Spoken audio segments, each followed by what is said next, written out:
Hello my dear student, welcome back to English institute. कैसे हैं आप सभी? आई होप आप सभी अच्छे होंगे। तो आज मैं हमारा टेंस पढ़ा रही हूँ और इस टेंस में हमारा आज का जो टेंस है वो है present perfect continuous tense and its uses.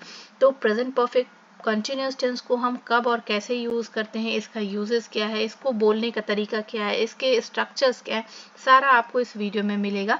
तो इस वीडियो को एंड तक देखिएगा और काफ़ी ध्यान से सुनिएगा ताकि मेरे बताए हुए चीज़ आपके दिमाग में फिट हो जाए। ओके तो कब हम यूज़ करते हैं प्रेजेंट परफेक्ट कंटिन्यूअस को? Okay, present perfect continuous tense का उपयोग उन एक्शंस के लिए किया जाता है जो अतीत में शुरू हुई है। ओके, लाइक पास्ट में जो शुरू हुई है और अभी भी चल रही है। ओके, वैसे एक्शंस जो या नहीं तो फिर हाल में खत्म हुई है उसके लिए भी यूज करते हैं। ओके, सो जो वैसे एक्शन जो पास्ट में शुरू हुआ है and still that action is continue.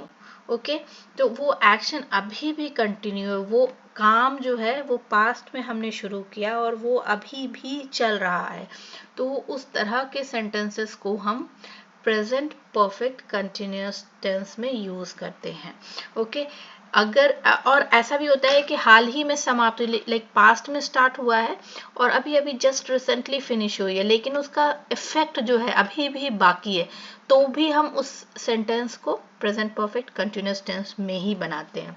Okay, तो मोस्टली इसको हिंदी में आइडेंटिफाई करने का क्या तरीका है वो मैं आपको बताती हूँ।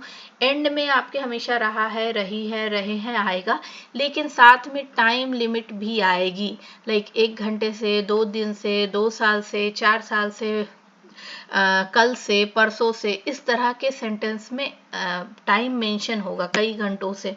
ओके, और साथ में सेंटेंस जो है वो रहा, रही, रहे भी होगा। तो आप समझ लेना कि ये प्रेजेंट परफेक्ट कंटिन्यूअस टेंस का सेंटेंस है। Okay, so the present perfect continuous tense shows that the action started in the past and is still continuing in the present. Okay, अभी भी कंटिन्यू है। ओके, पहला ये हो गया। दूसरा ये हुआ कि the action has started in the past and it just recently stopped. अभी अभी खत्म हुआ है लेकिन उसका भाई इफेक्ट जो है वो दिख रहा है, उसके कॉन्सिक्वेंसेज जो है वो दिख रहे हैं। उस सेंटेंस को भी हम प्रेजेंट परफेक्ट कंटिन्यूअस टेंस में बनाते हैं। अब इसके यूजेस देख लेते हैं। ओके, तो the uses is to show action that started in the past and is still going on। जो पास्ट में भाई शुरू हुआ है और वो अभी भी चल रहा है। जैसे कि I have been studying since morning। मैं सुबह से पढ़ रहा हूँ। Okay, I have been studying since morning। But यहाँ पर लोग अक्सर गलतियाँ क्या करते हैं वो मैं आपको बताती हूँ। जैसे किसी ने बोला मैं सुबह से पढ़ रहा हूँ, तो वो ऐसे बोल देते हैं I am reading since morning, but वो गलत हो जाएगा। आई एम रीडिंग का मतलब है कि आप अभी के बारे में सिर्फ बात कर रहे हो, मैं अभी पढ़ रहा हूँ। बट जब आपको ये बताना है कि आपके पढ़ने का काम जो है वो पास्ट से शुरू हुआ है, जब बोल रहे हो आप वो प्रेजेंट है, करेक्ट। ओके, आप अभी बोल रहे हो कि मैं सुबह से पढ़ रहा हूँ, बट ये जो काम हो रहा है आपके पढ़ने का वो मॉर्निंग से हो रहा है। लाइक मॉर्निंग से लेकर अब तक आप पढ़ते आ रहे हो, यानी कि ड्यूरेशन है, टाइम ड्यूरेशन है।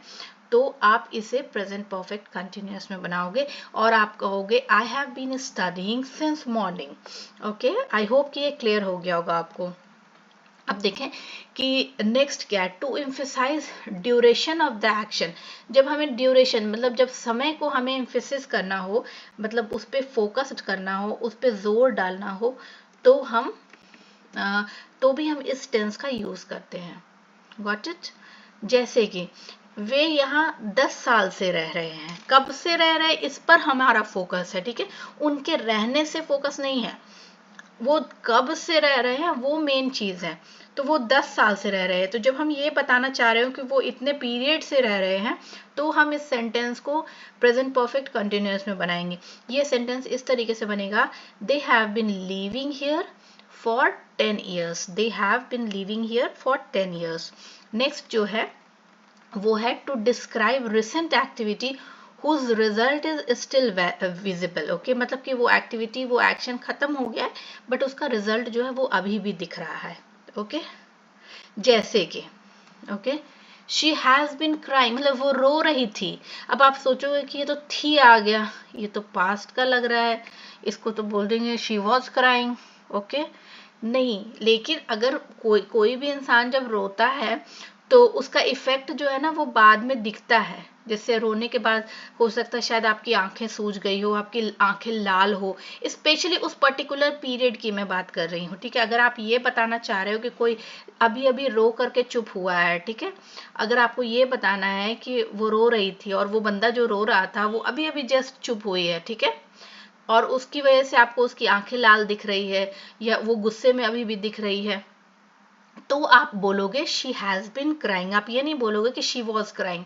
जब आपको बोलना हो किसी और से, आप किसी को बता रहे हो कोई बात कि हाँ मैं गया था उस दिन उसके घर मिलने के लिए उसे, तो उसके किसी दोस्त ने उसको बुरा भला बोल दिया था तो वो रो रही थी, तो आप बोल सकते हो कि शी वॉज क्राइंग। वो सही है, तब वो रो रही थी के लिए she was crying was absolutely correct. But अगर कोई बंदा आपके सामने अभी अभी रो रहा है और वो मतलब रोना उसने शुरू किया था आपके सामने, वो चुप हो गया, ठीक है, तो उस एक्शन को बताने के लिए आप उसे प्रेजेंट परफेक्ट कंटिन्यूअस टेंस में बनाओगे। वो आप बोलोगे she has been crying. Okay, क्योंकि अभी भी उसकी आंखें लाल है, क्योंकि अभी भी वो गुस्से में दिख रही है, क्योंकि अभी भी उसका चेहरा फूला हुआ है, सूजा हुआ है, तो आपको उसे प्रेजेंट परफेक्ट टेंस में बनाने, क्योंकि रिजल्ट, एक्शन का जो रिजल्ट है या एक्शन वो अभी भी विजिबल है, इसलिए। I hope you got this. अब बारी आती है सेंटेंस स्ट्रक्चर्स की। तो पहला जो हमारा सेंटेंस स्ट्रक्चर है वो है एफर्मेटिव यानी कि पॉजिटिव सेंटेंस स्ट्रक्चर। इसका स्ट्रक्चर होगा वो है subject has have plus been. याद रखें कि ये हमेशा बीन के साथ लगकर बनता है, ओके, और वर्ब की इसमें आईएनजी फॉर्म आती है, देन ऑब्जेक्ट आता है। चलिए सेंटेंस देखते हैं। मैं सुबह 9 बजे से काम कर रहा हूँ, okay. I have been working since 9 AM। मैं सुबह 9 बजे से काम कर रहा हूँ। I have been working since 9 AM। वो 2 घंटे से टीवी देख रहा है। He has been watching TV for 2 hour. He has been watching TV for 2 hour. वे फुटबॉल खेल रहे हैं, ओके। तो यहाँ पर आप देखें, आप सोचेंगे कि वो फुटबॉल खेल रहे हैं तो ये तो दे आर प्लेइंग फुटबॉल बोल सकते हैं, राइट? नहीं, लेकिन आपको ये देखना है कि आप जो बोलना चाहते हैं वो एक्शन जो है वो पहले से शुरू हुआ एक्शन है या अभी जस्ट शुरू हुआ है या क्या है। अगर आप ये बताना चाहते हैं कि अभी अभी वो खेल रहे हैं फुटबॉल, तो आप बोल सकते हो they are playing football, okay. But इसको अगर आप ये बताना चाहते हैं कि उनके फुटबॉल खेलने का टाइम थोड़े समय भी पहले अगर शुरू हुआ होगा, आधा घंटा पहले, 1 घंटा पहले भी अगर शुरू हुआ होगा, तो भी आप इसे प्रेजेंट परफेक्ट कंटिन्यूअस में बोलोगे। यहाँ पे टाइम वाइम लगाने की जरूरत नहीं है, तो आप बोल सकते हो they have been playing football, okay. अब चलो हैज का तो यूज मैंने आपको बता दिया था पहले भी कि हैज हम ही, शी, इट और सिंगुलर नाउन के साथ लगाते हैं। हैव जो है वो आई, यू, वी, दे के साथ लगाया जाता है। अब बारी आती है निगेटिव सेंटेंसेस की। तो निगेटिव सेंटेंसेस हम किस तरीके से बनाते हैं, इसका स्ट्रक्चर क्या है। निगेटिव सेंटेंस का जो स्ट्रक्चर है वो है सब्जेक्ट हैज हैव में से कोई एक लगाएंगे एज पर the subject, plus not, plus been, plus verb की ING form, then rest of the sentence या ऑब्जेक्ट। नेक्स्ट देखें सेंटेंस, मैं ठीक महसूस नहीं कर रही हूँ, ओके। अक्सर लोग इसे बोलते हैं ना कि I am not feeling well. ठीक है, वो मतलब स्पोकन में चल जाएगा, बट जाहिर है कोई ठीक नहीं महसूस कर रहा है तो वो थोड़े टाइम पहले से ही वो उसके अंदर वो चीज़ें विजिबल होने लगी होंगी, तो इसे हम कहेंगे I have not been feeling well.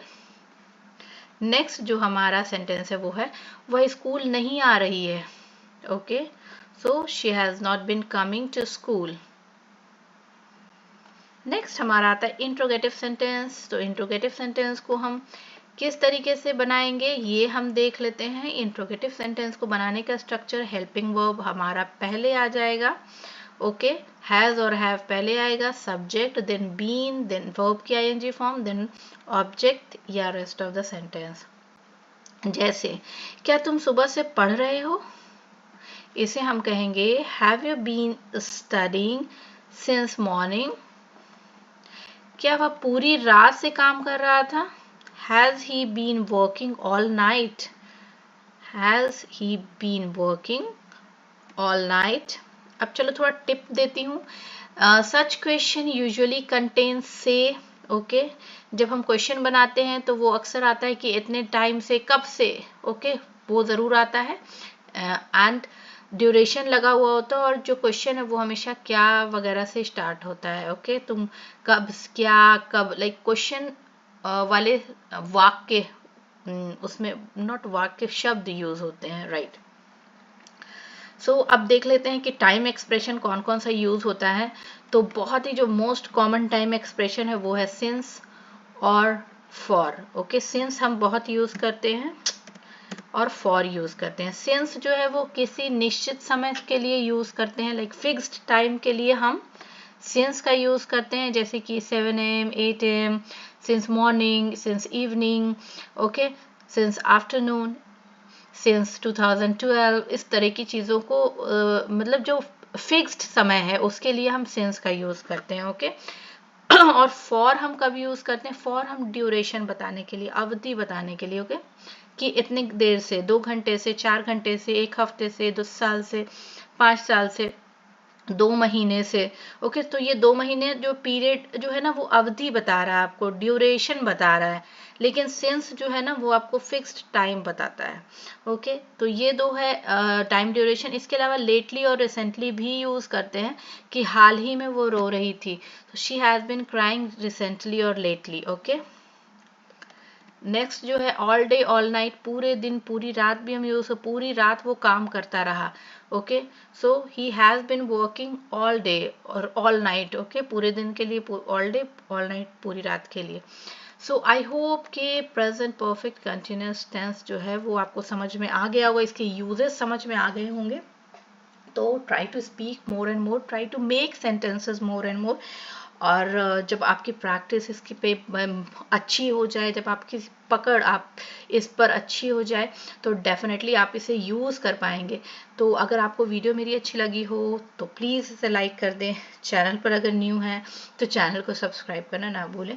फिर मिलूंगी फ्रेंड्स, तब तक के लिए बाय बाय, टेक केयर।